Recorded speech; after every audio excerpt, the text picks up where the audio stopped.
Hello. First Choice Car Rental. How may I help you? Oh, good morning. I'm calling for some information about your car renting services. I'm an American, and I will be going on a family holiday to your city from Ohio next month. Okay, no problem. It's our pleasure to serve you. Could you please tell me your name and contact information first? I'm Caroline. That's Caroline.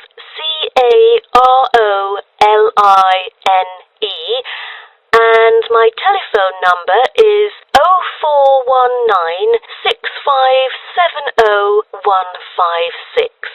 0419-6570156. Okay, I've got that. And how can I send you our quotation? If you are satisfied with our arrangement, is email alright, or should I send it by post? The latter, please. I'm afraid I'd prefer to read it on paper. That's no problem. I'm considering renting a caravan for a week, but I don't really know the price range for it, since I haven't rented any car through that method before. I think it should be within my budget of $50. You know, we have various caravans at different renting prices, according to the class of vehicle, facilities inside, mileage, etc. I'd recommend the Explorer, taking your budget into consideration, which is of good value and will cost you $39 per day. Is that okay? Of course, that's fine for me. I know the Explorer. That could save me $11 each day. You know, a family holiday will be costly. That van is perfect. I'm glad that you like it. So, do you have any particular requirements about your room in the van? How many beds are there? One twin bed. But there are three of us. My mum, daughter, and me. So, can we add another bed? No problem. For the facilities, I think a kitchen is the most important. And, of course, the stove. In our vans, such as Explorer, there are all the basic bedding materials you need, like pillows and blankets, as well as some equipment for daily life. And many things can be added into your room according to your needs, such as a coffee maker. Well, I need to have a heater in case it'll be cold at night, and a microwave, of course. All right, I've taken notes of all these things. Actually, all our vans should be taken from our company, which is not too far from the city centre, so we can pick you up from the centre for free. Is that okay? Oh, I'm afraid we'd better be picked up from the airport, as we are foreigners in your country and not familiar with the transport system. Is that all right? Yes, it is no problem. With that comes the information for the insurance. I need the driver's name and age. That is my daughter, Chris, who is 19, the youngest driver amongst us three. I'm sorry, but our company only accepts caravan drivers aged 25 or over, according to our regulations. So... Well, that would be me, Caroline, and I'm 49 years old. And where was your driving license issued? I mean the country. I've got a license in America, but I've also got one in Australia, which is still valid. Is it better for me to register the local one from your country? Yes, that might be better. So your registration number is...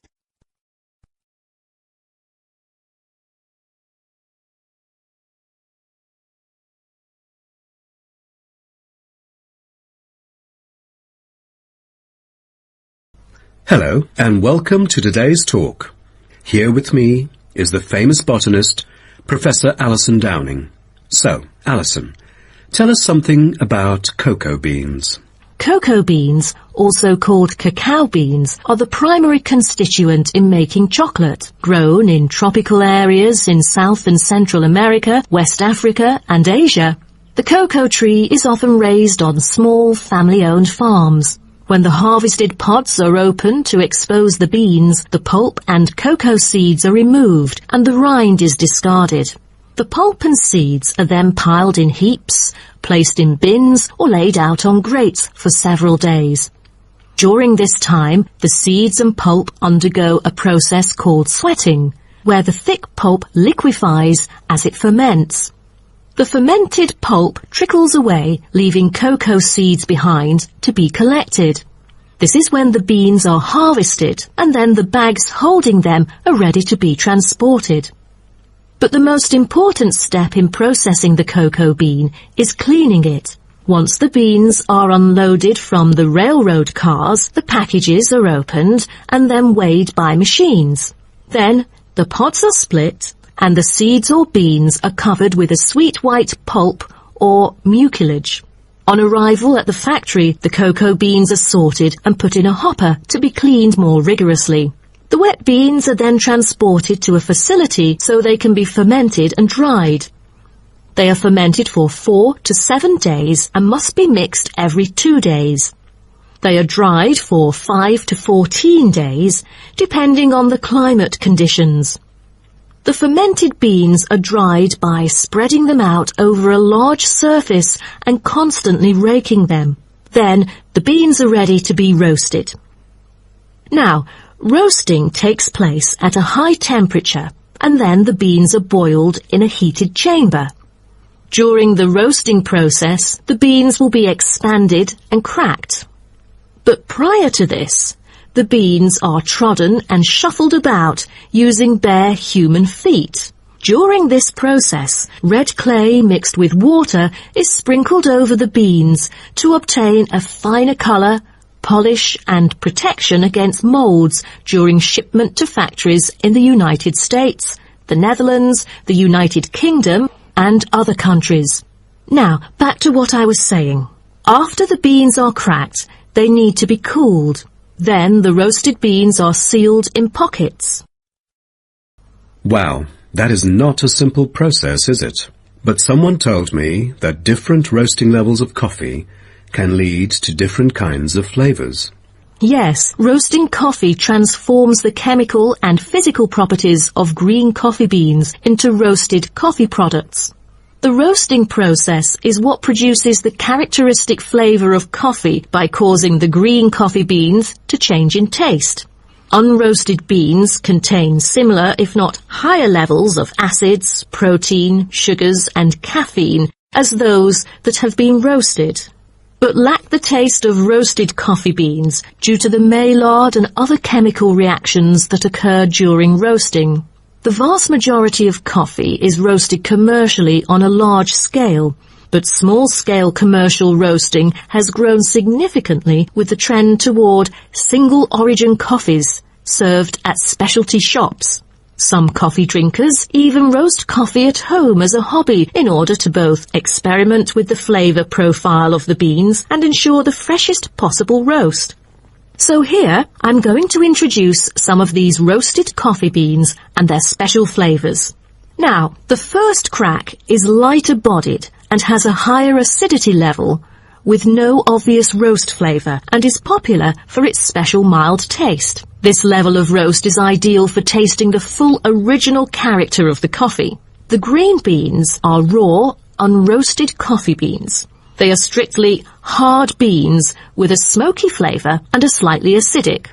We've also got French roast, and the flavour that comes across in French roast coffee usually has more to do with the roasting process than the actual quality of the beans. By the time the beans are dark enough to qualify as French, most of their original flavour has dissipated.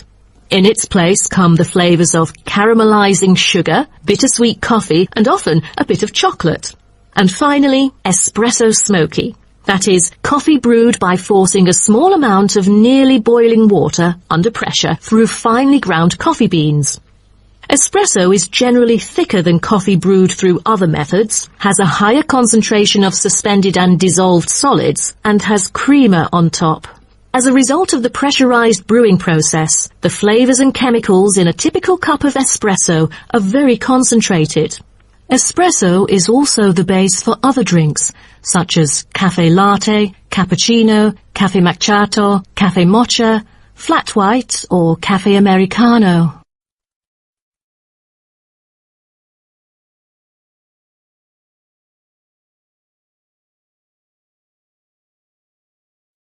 Thank you all for coming here today to hear about the moa, a kind of animal which has been extinct for a long time.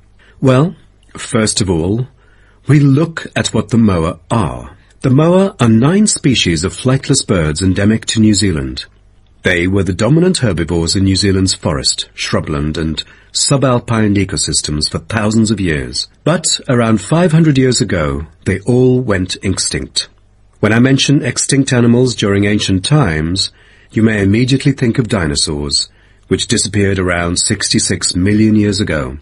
Fossils of dinosaurs, which we use to study, are large in number, but not many of those of moa remain, though both animals appeal to people today. So, the moas sound more mysterious now. But sir, I've got a question about these flightless birds. How can we distinguish them from other birds? That's a good question. Birds are commonly characterized by being warm-blooded, having feathers and wings, usually capable of flight, and laying eggs, while the flightless moa, until their extinction, were the largest birds in the world. Their heads are relatively small in relation to their bodies, and they are the only wingless birds lacking even the vestigial wings and substantial tailbones in their family. That's impressive, but were they born to be like that? I mean, when they were chicks. Yes, absolutely. So let's move on to the chicks. The eggs of moa were laid in nests and incubated for about 2 months. The chicks would be well developed upon hatching, and probably would be able to leave the nests to feed on their own almost immediately. I've heard that the male moa are thought to have incubated the eggs. Is that true?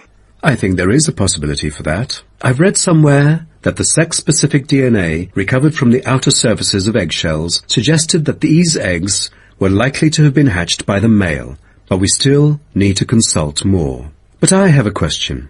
There has been some occasional speculation that the moa were still alive, because someone said they had caught sight of them in New Zealand in the late 19th century, or even the 20th. Do you think it's possible?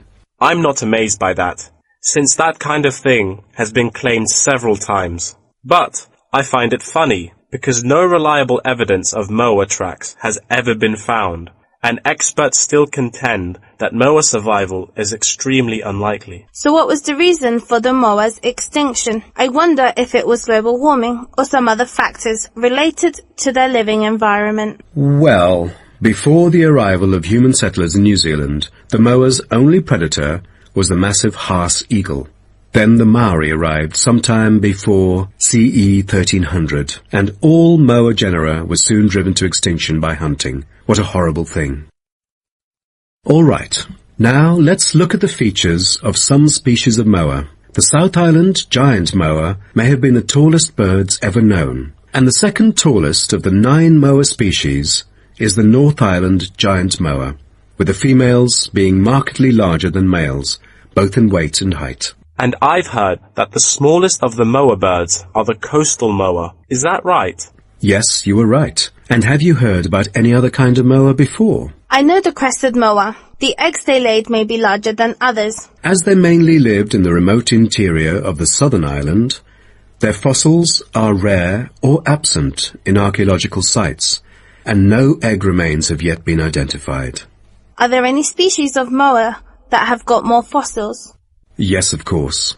A considerable amount of remains of the stout-legged moa exist, due to the well-preserved properties of their habitat.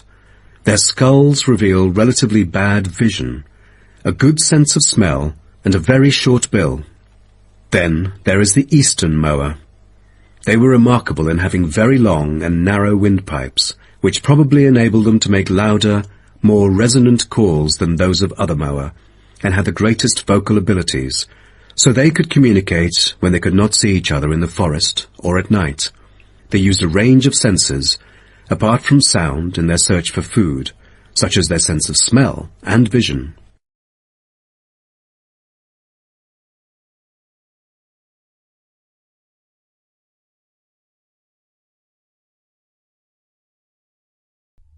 Good morning, everyone. Today, I'm going to talk about the research project I've been involved in on time measurement. Do you know how time is measured? Consider how we measure length and how, with time, we encounter a difficulty. Before we could grasp it, it would slip through our fingers. In fact, as we can see, we are forced to have the resource to measure something else, the movement of something in space or a set of movements in space. All the methods that have been employed so far really measure time by a motion in space. The measurement of time is no easy matter, a scientific unit only arrived at after much thought and reflection. As the most primitive form of measurement, the sun seems to be natural.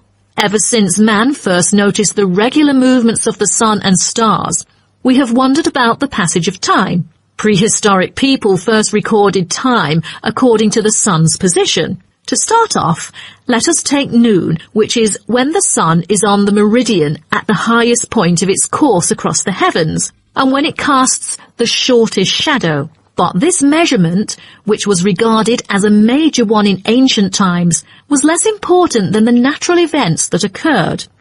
The earliest natural events that had been recognized were in the heavens, but during the course of the year there were many other events that indicated significant changes in the environment.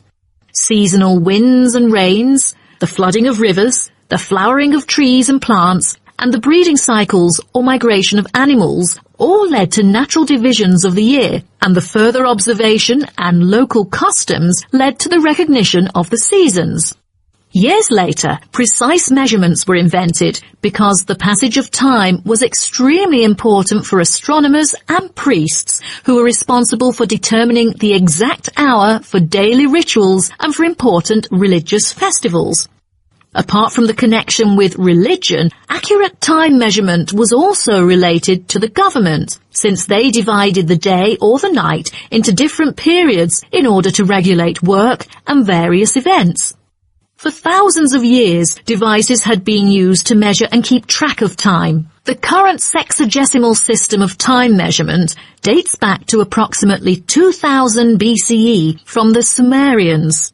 It was found that the earliest ancient timekeepers were mainly invented and used in Mesopotamia, where the water clock was introduced from, as well as in North Africa, especially in the area of ancient Egypt.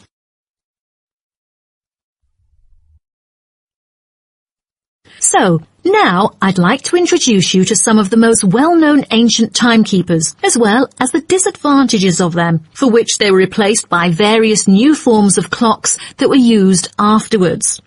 A sundial is a device that tells the time of day by the apparent positioning of the sun in the sky. In the narrowest sense of the word, it consists of a flat plate and a gnomon which casts a shadow onto the dial. As the sun appears to move across the sky, the shadow aligns with different hour lines which are marked on the dial to indicate the time of day. However, it was quickly noted that the length of the day varied at different times of the year. Therefore, there could have been a difference between clock time and sundial time. In addition, the sundial was of no use at night, so a water clock was invented. The water clock, or clepsydra, appeared to have been invented around 1500 BCE and was a device which relied on the steady flow of water from or into a container.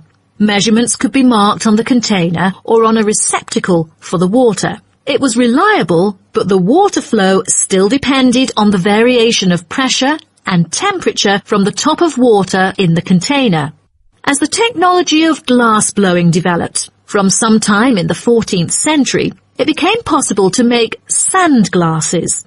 Originally, they were used as a measurement for periods of time like lamps or candles. But as clocks became more accurate, they were calibrated to measure specific periods of time. The drawback, however, as you can imagine, was the limited length of time they could measure.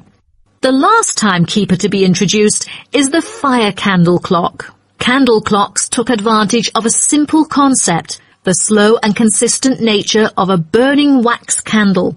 By utilizing this process, our ancestors were able to keep steady track of the time. The clocks were created by engraving the length of the candle with evenly spaced markings. Each marking represented a single unit of time, and as the wax burned down, each hour would disappear. However, the drafts and the variable quality of the wax mainly influenced the time of burning. Like oil lamps, candles were used to mark the passage of time from one event to another rather than tell the time of day.